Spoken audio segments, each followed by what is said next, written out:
காஞ்சிபுரம் மாவட்டம் உத்திரமேரூரில் மிக பழமையான திரௌபதி அம்மன் கோவிலில் அர்ஜுனன் தபசு மரம் ஏறுதல் நிகழ்ச்சி இன்று நடைபெற்றது. இக்கோவிலில் அக்னி வசந்த விழாவானது கடந்த 2 வாரங்களுக்கு முன்பு கொடியேற்றத்துடன் தொடங்கியது. இதனையடுத்து தினமும் மகாபாரத சொற்பொழிவுகளும், மகாபாரத போரில் நிகழ்ந்த உண்மை நிகழ்வுகளை நாட்டுப்புற கிராமிய கலைஞர்கள் கலைக்கூத்து கச்சேரிகள் மூலமாக தினமும் மாலை வேளைகளில் நாடகங்களும் தொடர்ந்து நடைபெற்று வந்தன. விழாவின் முக்கிய நிகழ்வுகளில் ஒன்றான அர்ஜுனன் தபசு மரம் ஏறும் நிகழ்ச்சியானது கோவில் வளாகத்தில் இன்று நடைபெற்றது.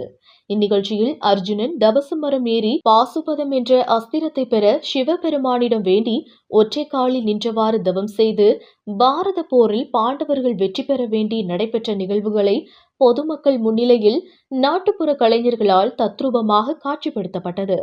தொடர்ந்து அர்ஜுனன் வில்வ இலைகளையும் எலுமிச்சை பழங்களையும் குழந்தை வரம் கோரும் பக்தர்களுக்கு பிரசாதமாக வழங்கப்பட்டது.